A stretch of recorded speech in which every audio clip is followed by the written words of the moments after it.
శ్రీమాత్రే నమః. 2026 మార్చి 3 చంద్రగ్రహణం. ఈ 5 రాశుల వారి అదృష్టాన్ని ఆపడం ఎవరితరం కాదు. ఏకంగా 70 ఏళ్ల పాటు రాజయోగం పడుతుంది. వెంటనే ఈ వీడియోని ఎక్కడా స్కిప్ చేయకుండా చివరి వరకు చూడండి. గ్రహణం ప్రధానంగా ఈ 5 రాశుల వారి జీవితాల్లోకి ఒక గొప్ప అదృష్టాన్ని తీసుకురాబోతుంది అని చెప్పేసి మనకు జ్యోతిష్యులు చెబుతున్నారు. ఈ 5 రాశుల వారు ఎవరైతే ఉన్నారో వాళ్ళు ఇవాళ నుంచి పడ్డ కష్టాలు, బాధలు, ఆర్థిక సమస్యలు, అప్పుల సమస్యలు, అనారోగ్య సమస్యల నుంచి పూర్తిగా బయటపడే ఐశ్వర్యం అనేది వెల్లివిరుస్తుంది. ఈ రాశుల వారికి గ్రహణం తమ అభివృద్ధికి దొరికినటువంటి ఒక అవకాశం. ఈ గ్రహణం వల్ల వీరి జాతక దోషాలన్నీ పోయి ఇక నుంచి పట్టిందల్లా బంగారం అవుతుంది. ఉద్యోగంలో ప్రమోషన్స్, వ్యాపారాల్లో లాభాలు, కుటుంబాల్లో సంతోషాలు వెల్లివిరుస్తాయి. కాబట్టి ఈ గ్రహణం ఈ 5 రాశుల వారి జీవితాన్ని మలుపు తిప్పి ఏకంగా 70 సంవత్సరాల పాటు అంతులేని అదృష్టాన్ని అందిస్తుంది. ఇది మీ విజయానికి ఒక కొత్త నాంది. మీరు చేసే ప్రతి పనిలో కూడా విజయం లభిస్తుంది. దైవబలం మరియు గ్రహబలం అనేది తోడైతే ఒక మనిషి ఎంత ఎత్తుకు ఎదుగుతారో ఈ 5 రాశుల వారు ఉదాహరణగా నిలవబోతున్నారు. ఒక రకంగా చెప్పాలంటే వీరి అదృష్టం ఆకాశాన్ని తాకుతుంది. స్థిరాస్తులు కొనుగోలు చేస్తారు. సమాజంలో గౌరవ మర్యాదలు పెరుగుతాయి. ఈ అవకాశం 70 సంవత్సరాల కాలం వీరి వంశాభివృద్ధికి, వీరి కీర్తి ప్రతిష్టలకు పునాదిగా మారుతుంది. మరి ఇంతటి అదృష్టాన్ని సొంతం చేసుకున్నటువంటి 5 రాశుల వారు ఎవరు ఏంటి అనేది మీరు వీడియోని ఎక్కడ స్కిప్ చేయకుండా చివరి వరకు వింటే మీకు అంతా కూడా వివరంగా అర్థమవుతుంది. ఎందుకంటే ఇందులో చెప్పబోయే పరిహారాలు, సలహాలు మీ ఎదుగుదలకు బాగా ఉపయోగపడతాయి. ఇక ఈ చంద్రగ్రహణం నుంచి 5 రాశుల వారి జీవితాల్లో మహా అద్భుతాలు జరుగుతాయి. మీరు మట్టిని ముట్టుకున్నా కూడా అది బంగారంలా మారుతుంది. తరతరాలు కూర్చుని తిన్నా తరగని ఆస్తి, ఐశ్వర్యాలు మీ సొంతం అవుతాయి. కాబట్టి అసలు వాళ్ళు ఎవరు, ఈ రాశులు ఏంటి, ఇదంతా కూడా పూర్తిగా విని ఇంకొంతమంది మిత్రులకు రీచ్ అవ్వడం కోసం వీడియోకి లైక్ ఇచ్చి సపోర్ట్ చేయండి. లైక్ చేసినప్పుడు కామెంట్ దగ్గర హైప్ వస్తుంది. అక్కడ మీ యొక్క పాయింట్స్ అనేవి యాడ్ చేయొచ్చు. మార్చి 3, 2026న సంభవించే ఈ చంద్రగ్రహణం ఒక విలక్షణమైన గ్రహణం. ఇది పాల్గొన పూర్ణిమ అంటే హోలీ పౌర్ణమి నాడు సింహరాశి పుబ్బ నక్షత్రంలో సంభవిస్తుంది. దీని ప్రభావం ప్రపంచవ్యాప్తంగా ఉంటుంది. అలాగే ఈ గ్రహణం మన భారతదేశంలో కూడా కనిపిస్తుంది. అంటే ఈ గ్రహణం రోజునే మనకు హోలీ పండుగ రాబోతుంది. అలాగే ఇదే రోజున పౌర్ణమి కూడా వస్తుందన్నమాట. కానీ ఈసారి పౌర్ణమితో పాటుగా మనకు గ్రహణం కూడా వచ్చింది కాబట్టి ప్రతికూల శక్తులు అనేవి ఉంటాయి. ఈ రోజున హోలీని దాదాపుగా జరుపుకోకపోవడమే మంచిదండి. కాకపోతే కొంతమంది హోలీ ఆటలు ఆడుకునే వాళ్ళు ఉంటారు కాబట్టి అలాంటి వారు ఉదయం 11 గంటల లోపే హోలీ ఆటలు ఏదైనా ఉంటే అవి ముగించుకోండి.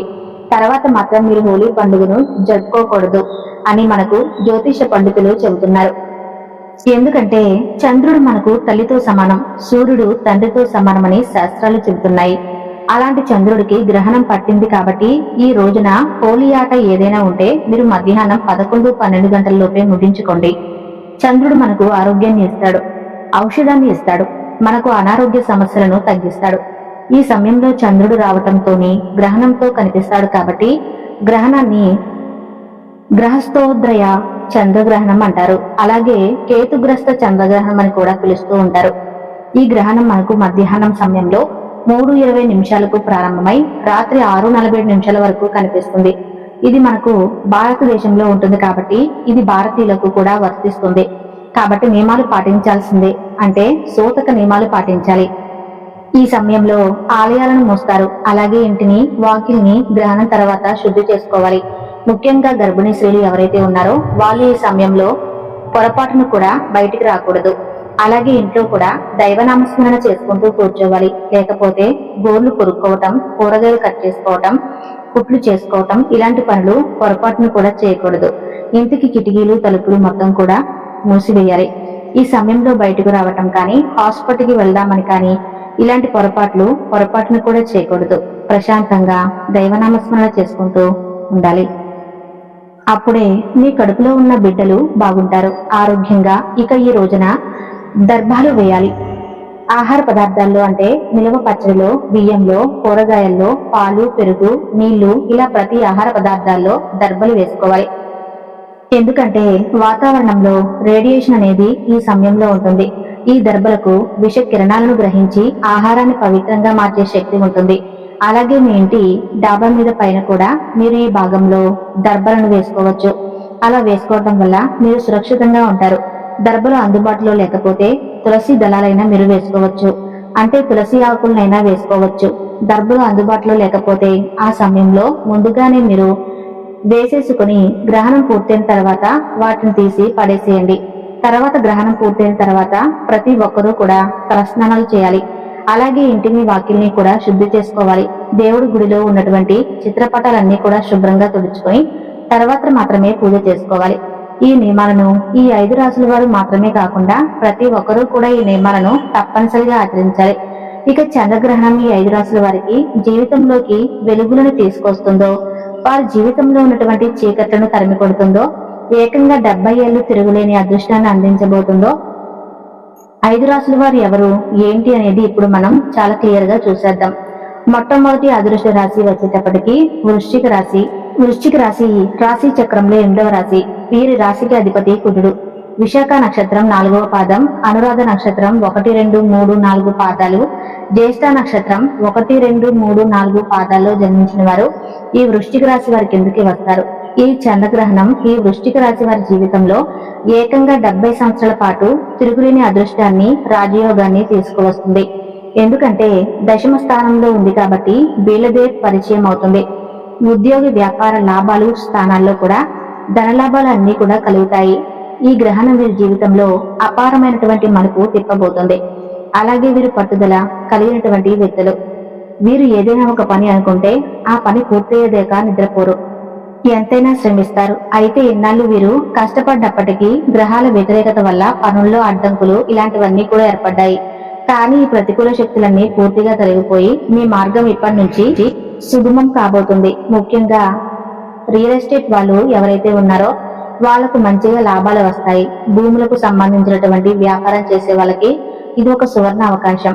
ఎందుకంటే భూమి పుత్రుడైనటువంటి కుజుడు మీ రాశికి అధిపతి కావటంతో భూ సంబంధిత వ్యాపారాల్లో మీకు లాభాల వర్షం కురుస్తుంది. రావాల్సిన డబ్బు చేతికి అందుతుంది. కోర్టు కేసులు మీకు అనుకూలంగా మారుతాయి.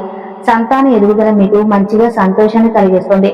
మీకు సమాజంలో గౌరవ మర్యాదలు, పేరు ప్రతిష్టలు కలుగుతాయి. మీ మాటకు విలువ పెరుగుతుంది. రావాల్సిన డబ్బు చేతికి అందుతుంది. కోర్టు కేసులు మీకు అనుకూలంగా మారుతాయి. సంతాన ఎదుగుదల మీకు మంచిగా సంతోషాన్ని కలిగిస్తుంది. మీకు సమాజంలో గౌరవ మర్యాదలు, పేరు ప్రతిష్టలు కలుగుతాయి. మీ మాటకు విలువ పెరుగుతుంది. ఇలా ప్రతిదీ కూడా మీకు అంతా అనుకూలంగా ఉంటుంది. అయితే అనుకూలంగా ఉంది కదా అని చెప్పేసి అహంకారం అనేది తెచ్చుకోవద్దు. కోపాన్ని, ఆవేశాన్ని పూర్తిగా తగ్గించుకోవాలి. అలాగే మొండితనం వద్దు. ఎవరైనా రెచ్చగొట్టినా కూడా మీరు రెచ్చిపోవద్దు. మీరు ఈ చిన్న చిన్న పరిహారాలు కూడా ఆచరించండి. ఈ పరిహారాలు మీ జాతకంలో ఉన్న కాస్తో కూస్తో దోషాలను కడిగేసేసి ఈ అదృష్టాన్ని శాశ్వతంగా 70 ఏళ్ల పాటు నిలబడేలా చేస్తుంది. మీరు ప్రతి మంగళవారం సుబ్రహ్మణ్య స్వామి లేదా ఆంజనేయ స్వామిని దర్శించుకోవటం వల్ల మీ జాతకంలోని అడ్డంకులు తొలగిపోతాయి. మీ రాశికి అధిపతి కుజుడు కాబట్టి ఎర్రటి కందిపప్పును అలాగే ఎర్రటి వస్త్రాలను పేదవాళ్లకు దానం ఇవ్వటం వలన మీ జాతకంలో ఉన్న కుజదోషాలు తగ్గుతాయి. అలాగే మీరు హనుమాన్ చాలీసాను పఠించండి. ఆవుకు ఆహారంగా నానబెట్టినటువంటి శనగలు లేదా బియ్యము, బెల్లము తినిపిస్తే ఆర్థిక ఇబ్బందులన్నీ తొలగిపోతాయి. మీకు బాగా కలిసి వస్తుంది. కాబట్టి మీ ఎదుగుదలకు ఈ పరిహారాలు ఎంతగానో ఉపయోగపడతాయి. కాబట్టి ఈ పరిహారాలను ఆచరించండి. ఇక 2వ అదృష్ట రాశి తులారాశి. రాశి చక్రంలో తులారాశి 7వది. వీరి రాశికి అధిపతి శుక్రుడు. చిత్తా నక్షత్రం 3, 4 పాదాలు, స్వాతి నక్షత్రం 1, 2, 3, 4 పాదాలు, విశాఖ నక్షత్రం 1, 2, 3 పాదాల్లో జన్మించిన వారు తులారాశి వారి కిందకి వస్తారు. తులారాశి వారికి అధిపతి శుక్రుడు. శుక్రుడు అంటేనే భోగ భాగ్యాలు, విలాసాలు మరియు సౌభాగ్యాలకు కారకుడు. ఈ గ్రహణ ప్రభావం వల్ల ఈ తులారాశి వారికి లక్ష్మీ యోగం పట్టబోతుంది. ఇన్నాళ్ళ నుంచి వీరు పడ్డ బాధలు, కష్టాలు, ఆర్థిక సమస్యలు, అనారోగ్య సమస్యలు, అప్పుల బాధలు ఇలాంటివన్నీ కూడా పూర్తిగా తొలగిపోతాయి. ఇప్పటి నుంచి మీ యొక్క కష్టాలకు, ఇబ్బందులకు ముగింపు పడనుంది. ఇక ఈ తులారాశి వారికి సొంతింటి కళ అనేది నెరవేరుతుంది. ఖచ్చితంగా మీరు నూతన గృహ నిర్మాణ యోగం అనేది చేస్తారు. మీరు సొంత ఇల్లు అనేది కట్టుకుంటారు. అది ఒక సొంత రూపంలో కావచ్చు లేదా ఒక అపార్ట్మెంట్ రూపంలో కావచ్చు. ఏదైనా సరే ఒక సొంతింటి కళ అనేది మీకు ఖచ్చితంగా నెరవేరుతుంది. ఇంకా వాహనాలు కొనుగోలు అనేది కూడా మీకు చేస్తారు. అంటే ఒక బైక్ కావచ్చు లేదా కార్ కావచ్చు, ఇలాంటి వాహనాలు కూడా మీరు కొనుగోలు చేసే అవకాశం అనేది ఉంటుంది. వ్యాపారస్తులకు ఇది ఒక స్వర్ణయుగం లాంటిది. మీరు పెట్టిన పెట్టుబడులకు రెట్టింపు లాభాలు అనేవి వస్తాయి. వ్యాపారస్తులకు మాత్రమే కాకుండా ఉద్యోగస్తులకు, అన్ని రంగాల్లో ఉన్న వారికి కూడా అంతర్జాతీయ స్థాయిలో గుర్తింపు లభిస్తుంది. ఉద్యోగస్తులకు ప్రమోషన్స్ వస్తాయి, జీతాల పెరుగుదల అనేది ఉంటుంది, సమాజంలో గౌరవ మర్యాదలు పెరుగుతాయి, కుటుంబంతో సంతోషంగా ఉండే అవకాశాలు ఎక్కువగా ఉంటాయి. కుటుంబంలో మీ యొక్క భాగస్వామి నుంచి మీకు అదృష్టము, ఆస్తి అనేది ఏదో ఒక రూపంలో ఖచ్చితంగా కలిసి వస్తాయి. మీరు ఈ సమయంలో ఏ పని ప్రారంభించినా కూడా మీకు అది బాగా కలిసి వస్తుంది. మీ మాటకు విలువ పెరుగుతుంది. అలాగే మీరు ఈ చిన్న చిన్న పరిహారాలు కూడా ఆచరించడం వల్ల మీ ఎదుగుదలకు ఈ పరిహారాలు ఇంకా బాగా ఉపయోగపడతాయి. మీరు శుక్రవారం లక్ష్మీదేవి యొక్క ఆరాధన చేయండి. లక్ష్మీదేవి దగ్గర నెయ్యితో దీపారాధన చేయండి. తెల్లటి పూలతో అలంకరణ చేసి మీరు పూజ చేసుకోండి. అలాగే పేదలకు వస్త్రాలు, ఆహార సౌకర్యం కల్పిస్తే మీకు ఎంతో పుణ్యం లభిస్తుంది. బియ్యము, చక్కెర, పాలు వంటి తెల్లటి పదార్థాలను దానం చేయటం వల్ల మీ జాతకము, శుక్రగ్రహం అనేది ఇంకా బలోపేతం అవుతుంది. అలాగే కనకదార స్తోత్రం పఠించడం వల్ల మీకంతా కూడా కలిసి వస్తుంది. కాబట్టి చిన్న చిన్న నియమాలు అనేవి మీరు ఆచరించండి. ఈ చంద్రగ్రహణం వల్ల మీకు మంచిగా లాభాలు అనేవి కలిసి వస్తాయి. మీకు గ్రహస్థితి అనేది బాగుంటుంది, అనుకూలంగా ఉంటుంది. ఇక 70 ఏళ్ల పాటు మీకు తిరుగులేని రాజయోగం అనేది పడుతుంది. 70 సంవత్సరాల్లో ముఖ్యంగా ఈ చంద్రగ్రహణం దగ్గర నుంచి 3 నెలలు, ముఖ్యంగా ఈ 3 నెలలు ఏవైతే ఉన్నాయో మాత్రం మీరు మట్టిని ముట్టుకున్నా కూడా అది బంగారంలా మారుతుంది. ఈ 3 నెలలు అయితే ఇంకా మీకు అదృష్టాన్ని తెచ్చిపెడుతుంది. ఇది తులారాశి వారికి సంబంధించిన విషయం. ఇక 3వ రాశి, అదృష్ట రాశి మిథున రాశి. మిథున రాశి వారికి అధిపతి బుధుడు. మృగశిర 3-4 పాదాలు, ఆరుద్ర 1-2-3-4 పాదాలు, పునర్వసు 1-2-3 పాదాలు ఈ జన్మించిన వారు మిథున రాశి వారి కిందకి వస్తారు. మిథున రాశి వారికి చాలా చాలా బాగుంటుంది. ఈ గ్రహణం దగ్గర నుంచి 3వ ఇంట్లో ఈ గ్రహణం జరుగుతుంది కాబట్టి ధైర్యం, లక్ష్మీ యోగం, దూర ప్రయాణాలు, స్థానచలనం అన్నీ ఉంటాయి. వీళ్ళకి లగ్నంలో గురుగ్రహం పెరిగేసరికి వీళ్ళకు బరువు బాధ్యతలు పెరిగి కాస్త బాధపడతారు. వీళ్ళు ఏంటంటే చిన్న చిన్న దాన ధర్మాలు కనుక చేసినట్లయితే మీకున్నంతలో మీకు బాగా కలిసి వస్తుంది. దాన ధర్మాలు మీ జాతకంలో ఉన్నటువంటి దోషాలను, దరిద్రాలను పూర్తిగా కడిగేస్తాయి.